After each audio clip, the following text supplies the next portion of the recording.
afternoon, Doktora. Welcome. Good afternoon po, sir. Oy, magandang hapon na Ever, rin. go ahead. Balik. Yes. Nako, ito na tayo sa ating napakagaling na ophthalmologist guest. Pero Ayan. that means Beautiful Eyes episode ulit. Beautiful Eyes episode Yes. tayo muli ng Lucky Fresh. Kaya we just welcome ating panauhin ang Doktora Maria Donna Santiago. MD, MBA. Wow, impressive naman. Welcome po, Doc. Maybe we can Good ask afternoon to Doktora. everyone po. Yeah. Good afternoon, Doktora. Matanong ko nga, sa pag-aaral po ninyo tungkol sa mata, sa eyesight at sa vision ng tao, what is the first learning that you picked up o yung napulot nyo sa inyong pag-aaral tungkol sa ating mga mata? That vision is very important po, Ma'am Cory. In fact, pag inaaral po namin yung tinatawag na mga PWD at low vision, karamihan sa nawawalan ng pangita ay talagang nagkakaroon sila ng tinatawag na disabilidad. At marami dito halos gusto ng mamatay kesa mawala ang bista. Tama. Tama yun. Pag sinabi niyong low vision, ano ba yung pagkakaiba sa regular vision, low vision, tapos vision impaired na pwedeng ma-recognize na disability na magkakaroon na sila ng PWD card? PWD card. Hindi lahat, Apo, ma'am, meron po tayong categories para dyan, but I feel, na sa ganyang punto po, I would rather give way dun sa ating mga espesyalista ng low vision. Kasi I think po ang pinapa-explain sa atin ngayon ay yung sa aming hanay ng orbit and oculoplasty. Actually po, ma'am, nag-prepare po ako ng about a few minutes na presentation para malaman natin at ng ating audience ano ba itong hanay ng mga espesyalista sa orbit and oculoplasty po. Sige, alam natin na yung ating mata ay napaka-complicated po. Iba, para siyang sariling mundo. Ating mga Start mata. explaining ano ba yung orbit. Ano ba yung orbit? Ayan. Can I be allowed to share my screen po? Okay, sure. Pero para sa mga walang TV at nakikinig lang sa radyo, kailangan ipaliwanag ng mabuti. Okay. Sige po. Yung ating mga mata, mga kababayan, kailangan pangalagaan po natin ng mabuti. Yes. Bawal ang mag-dry ang ating eyes. Tama ba, partner Ricky, partner Emmer? Yes. Reconstructive. Para sa mga may TV, merong nasa screen dito, yung mga... That is a tech, sa DCRH Tech, to allow Doktora to share her screen. Opo. Okay, stand by, Doktora. Coordinate lang namin. orbit and oculoplasty for everyone. Okay. Opo. Orbit and Opo. I think Opo. Can you see my slide po na Yung isa title lang lamang? po. Yung title lamang po Yes. ang nakikita po. First page Okay, lang. so Yes. Yan na. Okay. Go. okay, pero hindi niyo po nakikita yung iba, yung mga susunod po. Pa siguro one Kasi by I one can't lang see daw na. pwede. Opo, I can see it po kasi from my side yung- now, ano? Na may pangalan po ninyo, tsaka yung Opo. So, ito po, orbit and oculoplasty para sa lahat, ano? So, nagpapasalamat po kami na binigyan niyo ko ng pagkakataon ng aming hanay na mag-explain tungkol sa particular na aspeto ng pag-aaral na ito, no? Marami kasi sa atin, mas alam nila yung retina, glaucoma, cornea, refractive vision. So, kung ipapahintulot po, 3 lamang po ang paksa na nais kong talakayin, ano? Meron po tayong tinatawag na congenital anomalies o ipinanganak na merong kapansanan. At ito ay kadalasan apektado ang 3 sa bawat 100 katao. Karamihan sa kadahilanan ay hindi natin nalalaman, although kanina narinig ko na nabanggit nyo ang tungkol sa genetic po o yung tinatawag na chromosomal abnormalities. Ang problema, karamihan sa mga batang may gantong kapansanan ay nagiging biktima ng tinatawag nating bullying. Siyempre, oo. Isang halimbawa ay ang mga batang may bukol. Hindi naman lahat ng bukol ay kailangang operahan, kagaya ng batang ito makikita na nag-undergo siya ng iniksyon ng gamot, yung tinatawag nating steroid, at ang bukol ay nawala. Mayroong isang treatment lamang o isang iniksyon ay nagkakaroon na ng magandang reaksyon. Meron din naman na kailangan nating sundan o series ng pag-iiniksyon.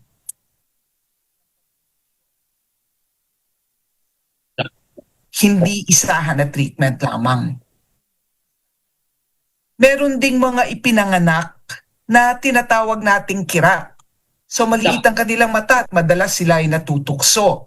Ikilala kami. Ang kadahilanan dito, ang muscle na nagtataas ng mata o tinatawag nating levator muscle ay mahina. Ito ay aming nauoperahan upang ang pagtaas ay maging pantay sa magkabilang mata. Pwede rin yan sa Hindi mga naman na ipinakta. Hindi lamang para sa mga bata. Yung sinabi nyo yung hindi pantay, na pwede nyo i-operahan, pwede rin sa mga adults yun. Yes, ma'am. Yes. No? Actually, nakakatuwa na karamihan sa mga magulang na lumalapit. Or pag kami edad na tatanungin mo, bakit ngayon lang? Bakit gusto mong maoperahan? Ang sagot nila, Doc, NBB po ako no boyfriend since birth. So, ang nais lamang nila ay ang kanilang tinatawag na social acceptance. Yeah. No? Ngunit yung nakita nyo kaninang operasyon, hindi lahat ay maaaring ganun kasimple. Kagaya itong pasyenteng ito, pinopoint ng araw na dilaw na napakaliit ng levator muscle. So hindi namin pwedeng iksian lamang. Ang iba sa kanila ay nangangailangan ng tinatawag na implant upang maiangat ang mata at magpantay. Ginagamitan namin sila ng materyales. Anong implant ang ginagawa? Ma'am, pakirepeat po yung question. Yung implant na binanggit po ninyo, Sa Pilipinas, marami ang ginagamit natin kasi dahil sa halaga, no, yung presyo. Yung tinatawag na silicone implant. Meron din na naha-harvest natin, ano, yung tinatawag nating fascia lata sa ating legs, sa ating paa, na maaari naming i-harvest. Ngunit ang iba, no, meron silang agam-agam na payagan tayo dito dahil sinasabi nila, Doc, di imbis na isang sugat, 2 na ngayon. Meron din namang nai-import na fascia lata implant, kaya nga lang ito ay lubhang mas mahal kesa sa tinatawag na silicone implant lamang. pero ang ganda nito, yung resulta. Salamat po, ma'am, no? Siyempre, ang kasama, lalo na sa mga batang metosis, ang pag-aalaga ng kanilang magulang o ang kanilang kasamang nakakatanda, yung tinatawag nating post-operative care. Hindi naman po porkit maganda ang resulta, kailangan talaga alagaan din. Pag sinabi namin, bawal muna mag-swimming, wag naman na sariwa pa ang sugat ay maliligo ka sa dagat o sa swimming pool. May mga pag-iingat po. Meron ding nangangailangan ng antibiotiko after ng ating operasyon. Meron pong tinatawag na pagkakasunod-sunod ng development ng ating talukap ng mata. Aluka. At pag ito ay hindi nasunod, maaaring magkaroon ng kulang na parte o yung tinatawag nating coloboma. Ito ay isang bata na 6 na taong gulang at nagkaroon na ng 2 operasyon bago dinala sa amin. Sa ganun kalaking pagkukulang, kinailangan namin kumuha ng balat sa ibang parte ng kanyang katawan para mabuo ang pagkukulang sa talukap. 2 operasyon ang kinakailangan dahil once na magkaroon ng sariling vascular supply o dugo na kinagkuhanan ng nutrisyon ng graft, ito ay ipinaghihiwalay din namin. 2 beses pala. 2 beses. Meron ding mga tinatawag na sindroma, o magkakasabay na depektibo, kagaya nitong may mga bukol sa mata, meron ding auricular tag o bukol sa may tenga, at meron siyang depektibong bulugod o tinatawag na scoliosis.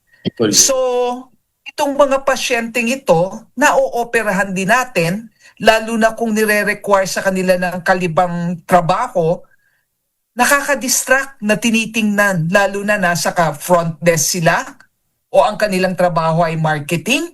Doc, alisin mo. Ang isa pa, I'm sure tayong lahat nakikita natin at alam natin kung gaano kadami ang motorsiklo sa daan, ay mga aksidente sa sasakyan. Meron ding mga nabaril, meron ding mga nasuntok o nabugbog. Ito ay isang pasyente na laglag sa kanyang motorsiklo sa aksidente. Ginawa natin hindi lamang ang talukap, ngunit pati na rin ang daanan ng luha. Yun. Isang similar na aksidente. Meron ding dala ng aksidente ay nababasag ang bungo na nakapaligid sa mata o tinatawag nating orbit. Maaaring pag ang nabasag ay yung sahig o floor ng bungo, lulubog ang mata ng pasyente. Hindi lamang paglubog, maaaring maipit ang ibang laman at ito ay hindi makakakilos ng sabay sa kabilang mata. Ito ay ating inooperahan, tinatakpan ng butas. Ang material na ginagamit ay depende sa edad ng pasyente at depende sa laki ng butas. Merong ang mga kinakailangang gamitin ay metal, kagaya ng titanium implant. Meron ding ang naaapektuhan po ay gilid ng mata at nagiging flat ang kanilang mga pisngi. Meron ding yung gitnang parte na papunta sa ilong ng mata at makikita nating mukhang lumiit ang mata. Bukod sa magiging apektado ang kanilang daanan ng luha. Sa akin, ang kasama sa pinakamatindi, pagka ang bungo ay naapektuhan, ay pag ang bubong ang nasira. Dahil maaaring tumulo ang likido ng ating utak o yung tinatawag nating cerebrospinal fluid. Ito ay isang aksidente, hindi lamang nasira ang buto, kundi pumutok ang mata. Similar na Masasalba aksidente. pa, doktora? Sinabi niyo pumutok. O, Masasalba pa yung... ma'am, depende po sa laki ng pinsala sa mata. So kagaya po nung kanina ipinakita, nasira na, bumuka ng malaki, ina-advise natin ang pasyente, maaaring tanggalin ng mata o i-retain, lalo na kung hindi na nakakakita, ngunit asahan yung ito ay liliit. Ang karamihan, pagkaya sinasabi nila, tanggalin nyo na doc, meron kasing tinatawag tayong sympathetic ophthalmia. O ang nangyayari ay nagkakaroon ng pamamaga sa matang napinsala at sisimpatya ang kabilang mata mamamaga din. At kadalasan ito ay nagkakaroon ng pagkabulag. So Doc, para ma-avoid yung sympathetic ophthalmia, yeah. Doc, sinasabi sa pag-aaral na, opo, madali bang makahingi ang donation ng mata, eye bank? Paano ho ba pagka kailangan ng mata? sir, sa iBank kasi, Yeah. hindi ka mabibigyan ng mata na galing sa iba, makakakita din. Hmm. Dahil ang teknolohiya para i-transplant ang optic nerve ay hindi pa perfecto. Yeah. Pero nagkaroon sila ng mga pag-aaral sa ibang bansa at sininimulan nila ito. Ngunit wala pa na talagang maita-transplant. Pati ang ugat na nakakabit sa ating utak o yung tinatawag nating optic nerve. Sana dumating ang panahon na mangyari iyon. Malapit na, malapit na. Sana nga po, ma'am. Okay. So ito ay mga na-aksidente sa bomba, tinamaan ng kwitis, sa loob ng mata sumabog, pinarel, no? At sa kabutihang palad, pagka nakuha natin ng maaga, walang ibang tinamaang struktura, nananatili silang nakakakita.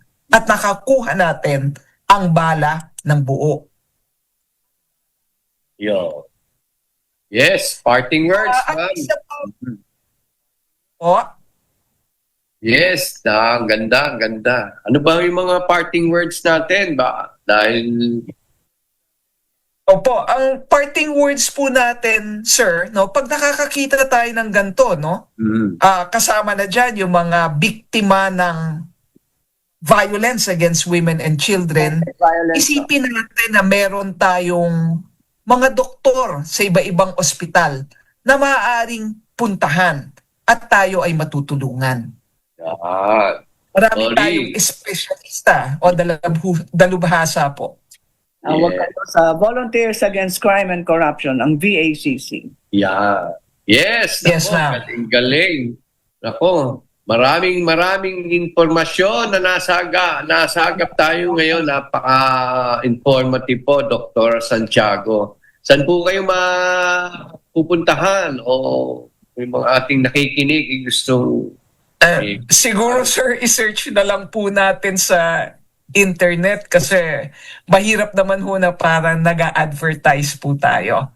May okay. ethical standards. Sumasali kayo sa mga Rotary Club, yung mga medical missions, sumasali ba rin kayo? Yes, ma'am. Sumasali po. Lalo na ang violence against women and children ay isa sa mga advokasya na talagang nais kong i-maintain ang aking pagiging aktibo po. Tatawag po kami sa inyo. Welcome! Nako! Ay, welcome po sa inyong tulong po. Maraming salamat, Dr. Maridon Santiago, ang ating bagong volunteer ng Kaya Mo Yan. Thank you po, ma'am. Salamat po. Salamat po, Sir Ricky, Ma'am Cory, Sir Emer. Thank God bless, you. Doktora. Yes. Cory, Thank you po. may papatiin ka. Yung Thank you, Doktora. Kinakamusta ka lang ni Ma'am Linda. Opo. Kaya Ma'am isa Linda. sa aking mga pinakamagagaling na tita po. Ayun. Sana naman ako Nanonood sa'yo. kahit katiting ng kanyang utak. Yeah. Doktora, maraming salamat at mabuhay ka. Abuhay. Thank you po, God bless Doc. Maraming salamat din po. Thank you. Thank you po. Cory? Ramay lang kami sa pamilya ng aking tita Lila. Oo. Aleli Quirino, para sa mga hindi nakapunta sa kanyang Condolences, partner. yung funeral was this morning and alam ko marami siyang mga kliyente, mga fellow mga colleagues sa legal industry at saka ang daming mga abogado sa isa lang naman ang wake niya isang gabi lang.